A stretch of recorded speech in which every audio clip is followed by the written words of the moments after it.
Voices of the Unknown episode, The Two-Horned Demon Chest, Master BY, Part 1, ****. Welcome back, everyone. Tonight, you're listening to episode 509 on Voices of the Unknown. I hope you're ready for another night filled with chilling tales.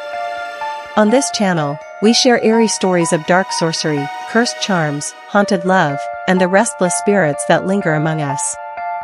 If any of you have your own terrifying experiences, you can send them to us, through Gmail or Zalo, as shown on the screen. And remember, before we begin, don't forget to like this video and subscribe, so you'll never miss a new tale from the shadows. Now, before we dive into tonight's story, Voices of the Unknown would like to send a special thank you to the family of Nan Siu, a tattoo shop owner from Bao Nong, Tainan, near the Holy See Temple of Tainan. He dropped by our cafe unexpectedly, and to our surprise, he gifted us this outfit. Honestly, it fits perfectly for stories about shamans and sorcerers. And since tonight's tale is about Master Bei, I thought, why not wear it right away? So, let's begin. Among the many stories about Master Bei that have been shared with us, some were told by his disciples, others by Master Cao, his fellow practitioner. Back in the days before the 1990s, in this land of ours, Taoist sorcerers of the Maoshan sect came from China, building temples and practicing their dark arts. Many believe Maoshan belongs only to China, but in truth, there were plenty here in Vietnam too. Still, true masters, those with deep, authentic roots in the craft, were rare. And Master Bei was one of them. Throughout his life, he never once turned away anyone who sought his help. Whether he could succeed or not, he would always go. And strangely enough, most of the time, he did succeed. Even when it seemed like failure was certain, there was always a reason, a hidden lesson, behind the outcome. And tonight's story is one of those times. This tale takes us back to Long'an. In the year 1988. It was on a late afternoon. The rain poured down in heavy sheets, hammering the tin roof, drenching the earth in a relentless storm. At that very moment, Master Bei was standing by his pigsty, scattering feed for the animals. Suddenly, from the front of the house, two men, both in their 30s, came rushing in, soaked to the bone, their faces pale with desperation. Mistress Bei, startled, called out, "Old man, go see who's looking for you." When Master Bei leaned out from the pigsty, he saw them, two strangers, sprinting straight toward him before he could even ask a word. Their voices shook as they cried out, "Master Bei, is it really you? Please, please come with us. My youngest sister, she's been taken. We can't find her anywhere." Master Bei frowned. "Taken? If someone's gone missing, why don't you call the authorities? What do you come to me for? In this storm, what could I possibly?" But the men didn't relent. He put down the feed, sighed, and walked into the house, gesturing for them to explain clearly. Inside, with the rain pounding outside like a war drum, the two finally introduced themselves. The elder was Hai Sang, the younger Ba Jiao, brothers. They spoke in trembling voices. "Our youngest sister, Kim, she's been taken by spirits. Not kidnapped by people, but dragged away by something we can't understand. 3 nights ago," they explained, "Kim had been sleeping in her room when suddenly she let out a scream, calling for her brothers. By the time the family rushed in, she was gone. The room was empty. The window was shattered. Iron bars bent outward as though struck by some monstrous force. It wasn't a weak bamboo hut, it was a sturdy brick house with solid iron. Yet the bars lay twisted on the ground, the window frame splintered. When they looked closer, they found strange marks, dragging marks on the bed, as if something had pulled her violently away. One of them swore he caught a glimpse, a shadow, glowing red, yanking his sister into the darkness. The family was thrown into chaos. They called the authorities, but no one could find her. They even summoned 2 other spiritual masters, but both failed. Days passed. It had now been 3-4 days. No word. No trace. Master Bei, Ba Jiao pleaded, his eyes wide with fear. This isn't a simple disappearance. Something cursed lives in that house. People said only you could help us. Master Bay sat silent for a long moment. Then he spoke slowly, his tone grave. From what I hear, it may be the land itself. That place may be haunted by old spirits. If you want me to know for certain, I'll have to go there myself. But before setting out, he asked. Your sister, her full name and date of birth. Her name is Letty Kim. Born May 10, 1970. She's 18 this year. When he heard this, Master Bay rose, walked over to his altar, and pulled out a slip of paper. Carefully, he wrote down her name and her birth date, folded it, and placed it beneath a bronze bowl on the altar. Standing before the flickering incense, he began to chant, softly at first, then louder, calling upon the unseen to reveal the truth, whether the girl still lived, or if her soul had already crossed into the other world. But Master Bay found nothing. No answer. So he changed his approach. This time, he turned to an ancient art, the soul-tracking ritual. This ritual dealt directly with the flame of life, the vital spark each person carries. I've spoken of it before. As long as a person lives, their soul burns with this hidden flame. Once they die, that flame vanishes, like a candle snuffed out. To find whether Kim's flame still burned, Master Bay prepared 5 copper coins, thin, time-worn discs that gleamed dully in the lamplight. He held them tightly in his hand, pressed them against his forehead, and began to chant. He called her name. Her date of birth.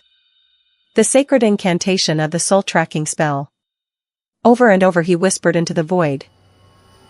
Until finally, with a sudden flick of his wrist, he tossed the coins into a bronze bowl before him. The coins did not fall flat. No, each one spun wildly, round and round, refusing to settle, clattering against the metal dish with a sound that made the skin crawl. Then, without a word, Master Bay took out a slip of yellow talisman paper, the soul-calling charm. He lit it. The flames hissed and crackled, and when he dropped the burning charm into the bowl, a strange thing happened. 3 coins stopped at once, lying flat and motionless. But the other 2, they shook violently, rose as if lifted by unseen hands, and then, crack, they split apart, shattering into pieces. Everyone gasped. The old master's face darkened. His voice was low, grave. This house of yours, it has been sealed with a curse. A spell of binding, an ancient form of Tran Yem, not the ordinary kind used for wealth or burial. No, this is stronger. Far darker. Something dangerous.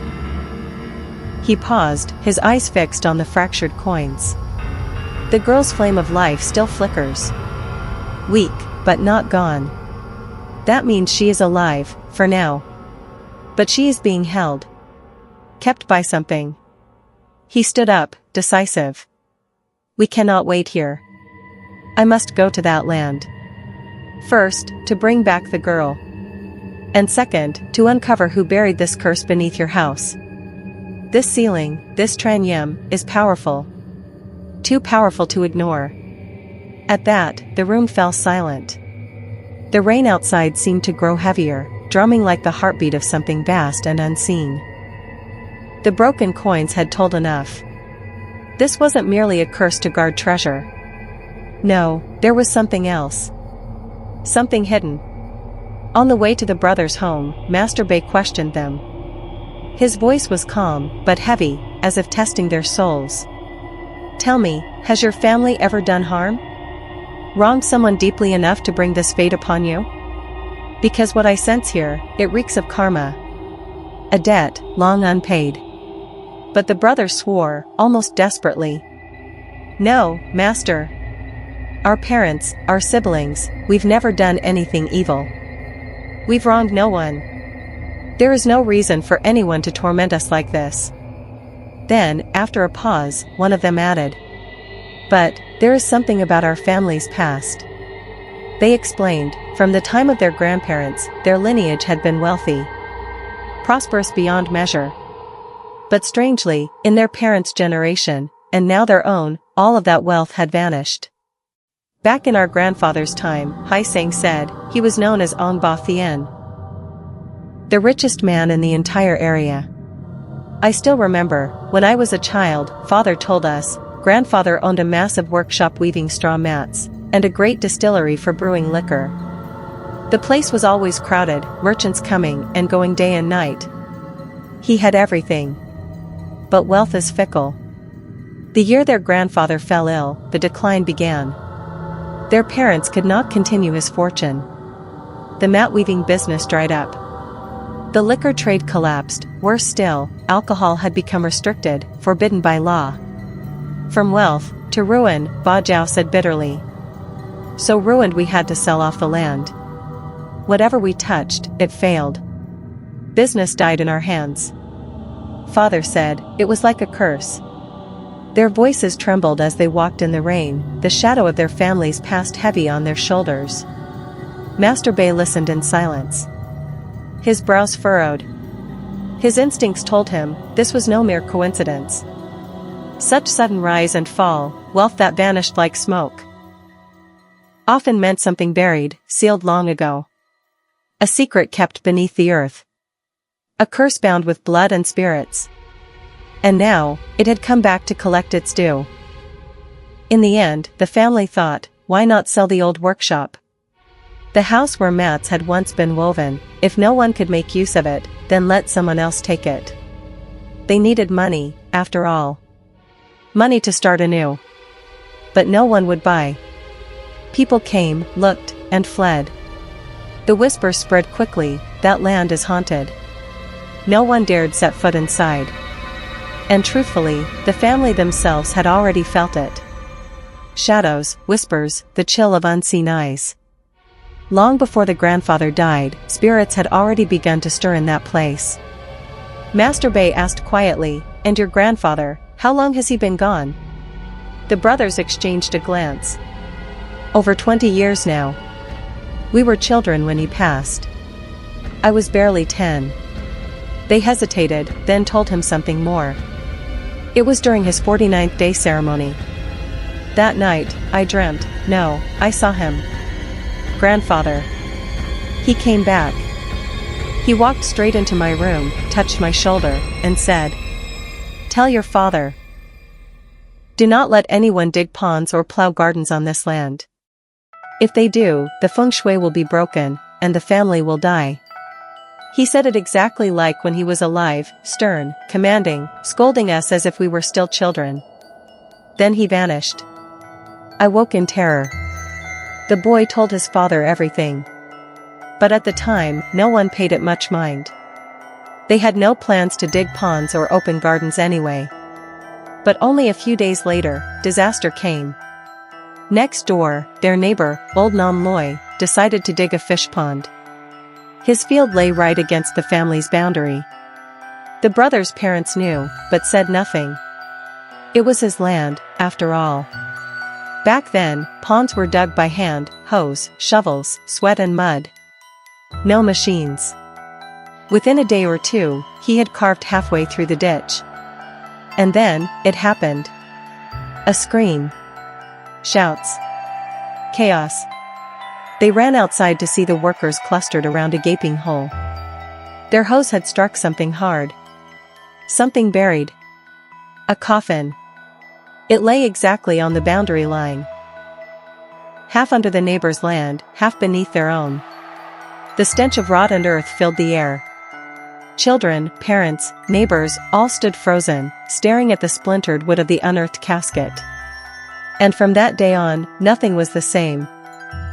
That piece of land, it had a coffin buried in it. But not like the coffins people make nowadays. No, this one was just a block of wood, pitch black and heavy with age. And it wasn't even a full coffin that you'd bury a grown person in, it was smaller, more like one made for a child. What's stranger is that it didn't sit entirely in our soil. Half of it was sticking out into the plot where old Mr. Nam Lui had dug his pond, while the other half still clung to our land. Because of that, when he struck it while digging, he panicked and rushed straight over to our house. I remember him calling out to my father. Brother, come take a look. I hit a coffin while digging. I don't know whose it is. Maybe we should bring it up, offer some prayers, and rebury it properly. How can I raise fish with a coffin poking out of the pond like this? But even as he said that, you could see the fear in his eyes. Mr. Nom was too terrified to touch it. He kept shaking his head, muttering, "No, no, no. It's half in your land, brother. If you want to dig, you dig. I won't dare touch it. I'm afraid of spirits coming back to haunt me."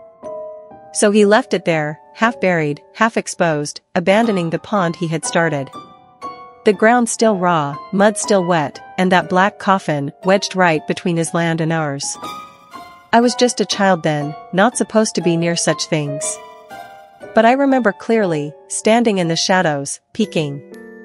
And I swear, before Mr. Nom even ran off, I heard it, a sound from inside the coffin.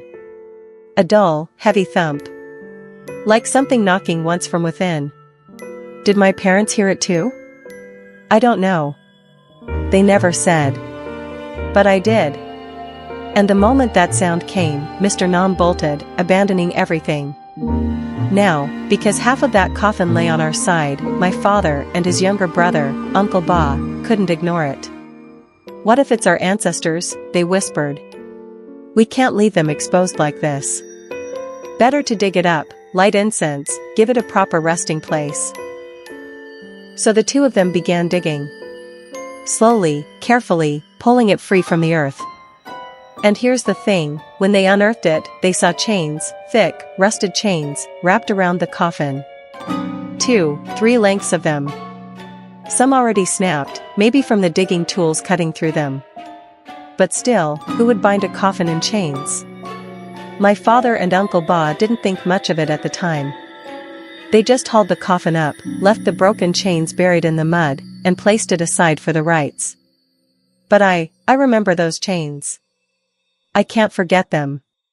Chains aren't meant to keep a coffin safe. They're meant to keep something inside. When I was little, there was this coffin, see? Probably belonged to some child who died young, long ago. They brought it over, placed it right behind the house. They cleaned it up, washed it, dried it carefully. Even put an incense burner beside it to make the place feel warm and respectful. But it was already late in the evening, so they decided to wait until the next morning to bury it. After the rituals, everyone went back inside, leaving the coffin there. I was just a kid back then, standing around, peeking. That's when I heard it. The coffin, it began to rattle. Clack, clack, clack. A faint thudding, as if something inside was shifting. I told my father what I heard, but he scolded me, told me to quit fooling around and go inside. My mother too. But I swear, the sound was real. It was as if something inside was moving, knocking from within. That night, the coffin stayed in the house. Everyone went to bed like nothing had happened. Back then, the house was crowded. My father, my mother, my uncle. Sometime in the middle of the night, I was woken by shouting. My father, my mother, my uncle, they all rushed to the back room. I could hear the door slam open. "What is it?" my mother asked. My father's voice trembled. He said he'd heard a loud thud, like a knife handle or something heavy falling to the ground. Then, there was a scream. A scream like someone being strangled, a raw cry that tore through the silence. When they reached the coffin, the lid was open. And inside, there was a body. The corpse was bound tight, wrists tied, ankles tied. I was just a child. I didn't dare look, didn't dare get close.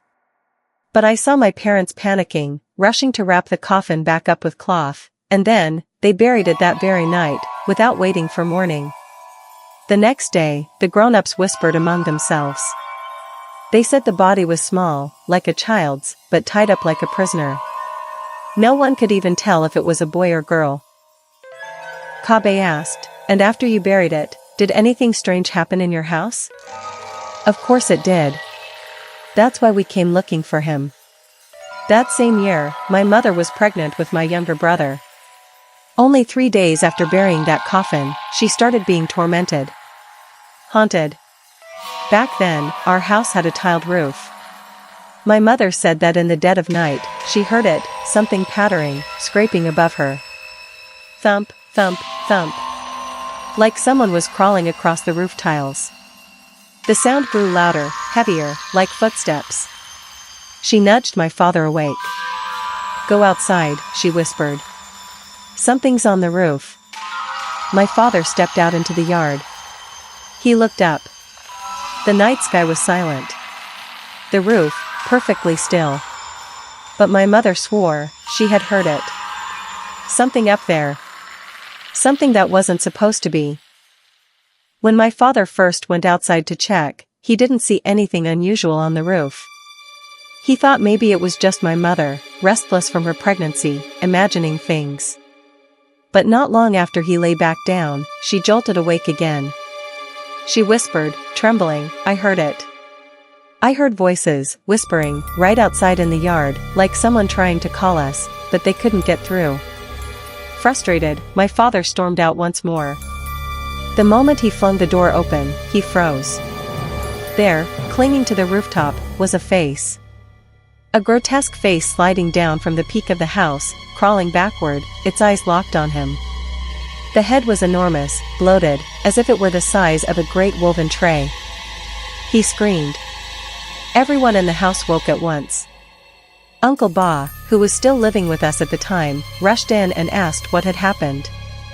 My father and mother were trembling in the bedroom, clutching each other. When Uncle Ba checked outside, he noticed something terrifying. Muddy footprints. Not just on the floor, but on the wooden posts of the house itself, as if someone, or something, had walked straight up the pillars. They gathered together, whispering nervously, "Is our home being haunted? Is it because we disturbed that old grave behind the yard? We meant to bury it properly, to do a good deed. But what if it wasn't just a grave? What if it was something else?" The next day, Father and Uncle Ba called for a shaman, though as children, we didn't know exactly what rituals were done. Still, the fear lingered. And then came the dreams. A few nights before she gave birth to my younger brother, my mother began to speak of terrifying nightmares. She told Father, "I keep dreaming of someone pulling me away, chasing me, dragging me somewhere I can't see. I never see their face, but I know they're after me." Father brushed it off, saying, "It's just the pregnancy, making you imagine things." But then, one night, just 2 days before she was due, she sat bolt upright in the dark. Her belly was huge, heavy, yet she dragged herself toward the window. She picked up a small round mirror and began staring into it, over and over, as if transfixed. Father stirred, noticing she wasn't beside him. He turned, and there she was, hunched by the window, smiling strangely. He whispered, "Wife, why are you sitting there? Come back to bed." But she didn't look at him. Instead, she raised the mirror to her face and muttered in a voice that wasn't her own. this body is beautiful. Give it to me. Give me this body. Let me stay here." Her hands moved to her swollen stomach, lifting it slightly as she laughed. At that moment, Father's blood ran cold. He knew. Something had entered her. Something was inside. He rushed over, shaking her shoulders, shouting, "Who are you? What have you done to my wife? Get out." For a moment, she went limp. Then, slowly, her eyes fluttered open again, confused, as though she had no memory of what had just happened. She didn't even know what had just happened to her. Later, she said, "Why am I awake at this hour? Why am I standing by the window?" It was as if she herself had no idea what she was doing. That night, the whole family lit incense, filling the house with warmth and a sense of calm. Only then did she return to bed, sleep as if nothing had happened, and eventually gave birth safely. But when the youngest, little Kim, was born, the exact same thing happened again. Nobody could explain why it kept repeating, always in the same way.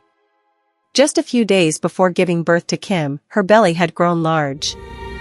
One night, while her husband was sleeping beside her, he suddenly realized she was gone. She wasn't in bed. She wasn't anywhere near. He thought maybe she had gone to the bathroom, but he had warned her many times, "If you need to go out at night, wake me. Don't go alone. The water on the floor is slippery, you could fall and the child could die." But this time, she was simply gone. Panic set in. He woke Uncle Ba and they both searched the house, calling for her. She wasn't in the bathroom. She wasn't anywhere. Finally, they heard her voice outside in the yard. There she stood, her swollen belly exposed as she patted it with trembling hands, muttering, my child is mine. It belongs with me. My child is mine." She paced the yard, over and over, her eyes distant, her voice hollow. Uncle Ba and her husband exchanged horrified looks, they knew. She was possessed again.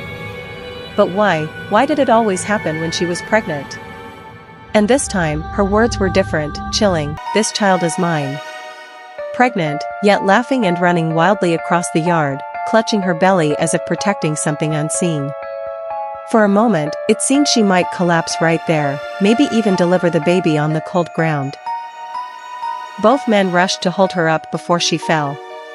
She whispered one last time, my child is mine," then her body went limp in their arms. Days later, after she gave birth to Kim safely, Uncle Ba spoke up. "I'll call someone I know. A woman I once courted, her name is Ni. She knows a spiritual master near Longin. Maybe he can see what's truly haunting this house." So the master came. He walked slowly around the house, circling again and again. Finally, he stopped, his face grim. "This land," he said coldly, "has been cursed. Beneath this house lies an ancient spell, one rarely seen today. That is why your family suffers so. If you wish to survive, you must leave. Move away. Or sell this land entirely. Do not stay here." He warned them, if this curse is disturbed, if it's broken the wrong way, death will come, and no one will be able to save you. Her husband and Uncle Ba sat frozen. Leave this house? Impossible. This was their ancestral home, the house of their forefathers. How could they abandon it? And even if they sold it, who would buy? Where would they go? So they asked the master desperately, "Isn't there another way? Anything at all? We cannot sell this house." It was as if the family had fallen into endless debt and hardship, though back then their business was still going reasonably well. Selling the house seemed absurd. When they pleaded, the spiritual master finally explained, but in a way quite different from what they expected. "There is a way," he said, "but it won't last. I used all my strength to examine the curse over your house. I tried to reverse it with my own spells, but once I die, my magic will fade. You understand? This curse is ancient, far older than my lifetime. I could only contain it using my personal power. When I die, that power dies with me. You must accept this. I can help as long as I can, but after that, well, whatever happens, happens. Years may pass, and the curse may return. There is nothing more I can promise." Her parents listened silently, resigned. Their lives had always been about survival, and now this cursed house was part of that struggle. The master asked them about previous generations. "Your ancestors, were they wealthy?" "Yes," they said. "Our family was very rich back then. Our grandfather had a prosperous weaving workshop and a liquor distillery. But now, the workshop is small, the distillery barely operates. Wealth is gone." The master nodded knowingly. "Then I was right. Only wealthy people could have created a curse of this magnitude. Likely, it was meant to guard their possessions. That explains the powerful, ancient spell over your house." That night, the master performed a ritual. The children were herded indoors, no one was allowed outside. He and the adults cut large branches from white bakdang trees. Long, thick branches. The family didn't know exactly what he was doing, it was all a mystery, long forgotten in time. But after that night, the house seemed normal. Nothing moved. The air no longer felt heavy with unseen eyes. The family didn't move elsewhere, they stayed. If Uncle Bay wanted to know more, the narrator said, he could go back to the house and ask the father directly. Yet one question remained: when did the haunting return? The narrator remembered clearly, about 2 years ago, when little Kim was around 16 or 17, the spirits started stirring again. That night, the adults were away at a wedding across the canal, leaving only the youngest child at home to tidy the house. Around 7 or 8 p.m., she suddenly raced to the wedding on her bicycle, terrified. "Father! Mother! There are ghosts at home," she cried, pale and trembling, her face ashen, bloodshot eyes wide. Those at the wedding table, drunk and confused, asked, "Ghosts? What are you talking about?" One elder, perhaps a local spiritual practitioner, stood and listened. Seeing her face, he realized the seriousness. "Tell me," he asked, "what is happening at your house? What do you mean the ghost came out? Just scared her?" "Yes," the narrator replied. "Now, come with me to the other side of the house. I'll show you what's happening at my parents' home. You'll see, it's real." The girl saw it herself, followed by something. Could it be that she actually saw it? None of us saw anything at home, just the girl screaming that there were ghosts. My parents barely knew Mr. Kwong, they weren't even related. Anyway, let's go. When they arrived, the house was in chaos. Doors were wide open, everything inside upturned. The house had many strong wooden pillars, from the days of their grandfather, solid wood, not cheap timber. Around 7 or 8 people were climbing these pillars. They hung upside down, looking out from above, their heads twisted down toward the ground. Only the family, Uncle Ba, her parents, and siblings, were present. No one from the wedding had come over. The house was pitch dark, no lights. The girl's description was terrifying. She saw teeth, fangs even. As Mr. Kwong stepped deeper inside, he instructed everyone to step back. Then, he pulled out 3 talismans he carried and pressed them onto the pillars. The narrator recalls, the people jumped over the pillars, hopping like monkeys, completely unbelievable. My parents and Uncle Ba watched, stunned. They were red-faced with fright. Mr. Kwong, standing there calmly, chanted over the talismans. Flames shot up from the pillars, reaching high. That scared the spirits away. At the time, we had no idea these weren't burglars. We thought someone had climbed down from the roof. That's why he told us to step back, so he could deal with them properly. Mr. Kwong's voice, once inside, changed completely, serious, authoritative, almost priest-like. He explained. This house has 8 spirits tied to the tops of the pillars. The previous master who cast this spell recently died, so the spirits began to act up again. Back when the mother was pregnant with the same disturbances occurred. Now, the youngest is 17, and it's happening again. If you want me to cast a new protective spell to calm the house, it will cost money. Nothing is free. He quoted a price, 1 million. The narrator added that this was around the year 1980. Back in the 1990s, 1 million dong was an enormous sum. To put it simply, 1 tael of gold was around 100 to 200,000 dong at the time, so 1 million dong was nearly half a tael of gold. Today, half a tael would be about 50 million dong. In the countryside back then, 1 million dong could probably buy a whole plot of land, so it was a huge amount. Even though the family managed to gather some money, it was still nerve-wracking to part with it. They begged and pleaded, but the master refused to reduce the price. Given the circumstances, if they didn't pay, the spirits would continue to wreak havoc. After seeing the ghosts hanging and swinging from the house's pillars, the family finally scraped together the money, borrowing here and there. The master instructed them to prepare offerings: boiled chicken, boiled duck, roasted pig, the head of a cow, paper money, gold and silver, incense, candles, and ritual lamps. Everything was ready for the following day, as the master would come only in the evening. He brought 2 assistants, who were, it turned out, his own sons. By almost midnight, the entire family had to stand outside, on the yard or outside the gate. Each person held a talisman tightly in hand, none could step inside. The master and his 2 sons locked the doors and began the ritual. The narrator recalls, "We couldn't see much, but we heard a tremendous commotion inside. I saw the master's talismans flying and spinning above the main door's frame. Outside, the spirits were clinging to the pillars, trying to hold on, but when he cast the ritual, they fell. Lightning and thunder seemed to flash outside, though the weather was calm. The master then shouted for the family to rush inside.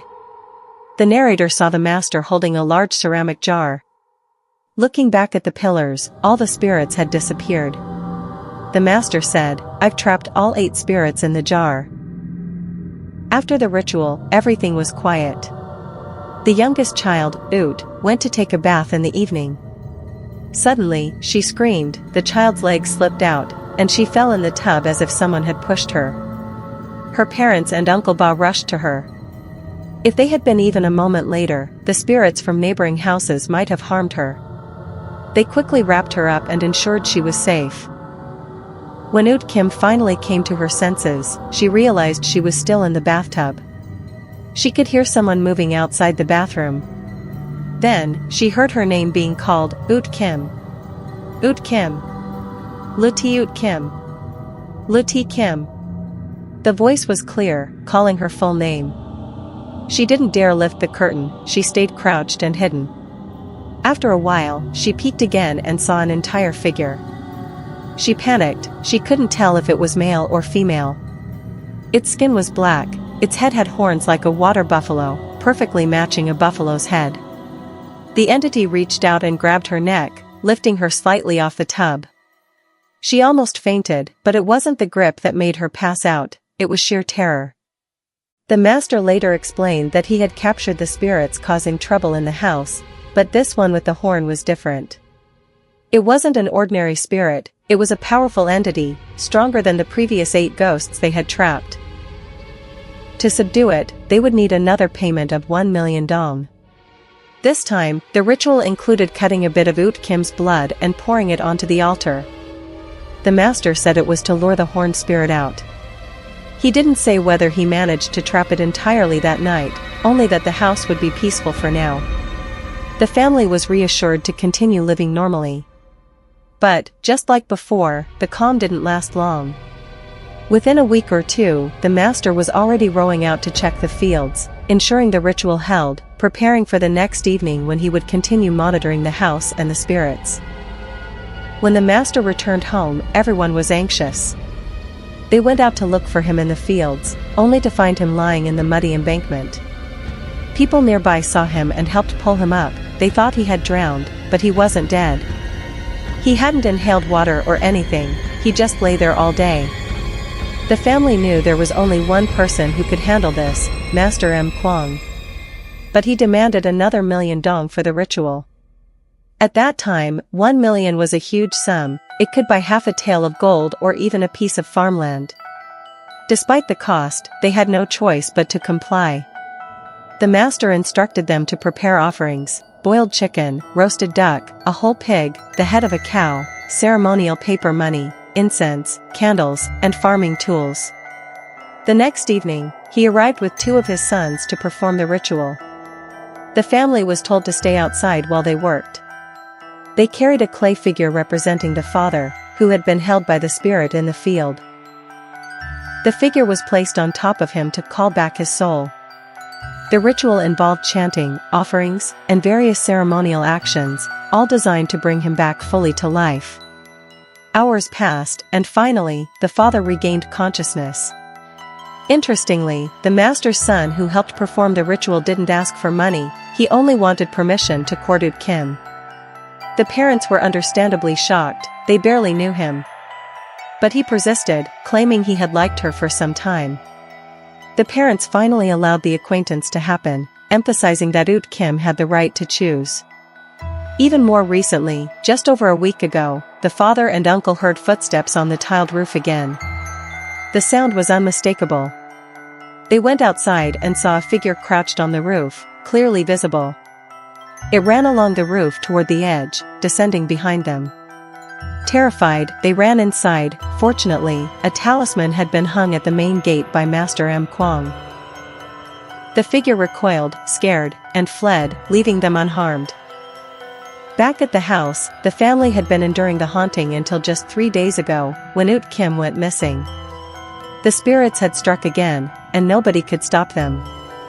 The situation had become urgent. This wasn't just a 1 or 2 day incident. They had no choice but to prepare immediately and rush over to the neighboring house. When they arrived early in the morning, people asked where they were going. The family hurried, knowing something was terribly wrong. Upon reaching the front of the house, they found the father sitting on the floor, clutching his wife, the mother. It was horrifying. She appeared lifeless, her neck twisted unnaturally, blood streaming from her mouth and nose. The child who had come for help didn't fully understand the situation, asking if she had died. The father explained that she hadn't died naturally, her soul had been forcibly taken by some malicious spirit. Her body was dead, her life force drained. There was no way to bring her back. The spirit had consumed her soul.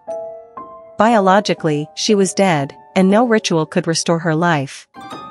The priority now was to find Ut Kim. Her life was in imminent danger, her green flame of life was flickering. Inside the house, they prepared mirrors and ceremonial items, ready for the ritual. They also retrieved the clothes Ut Kim had worn that day, to use in the ceremony. Any other visitors or neighbors were asked to leave to give space for the urgent ritual.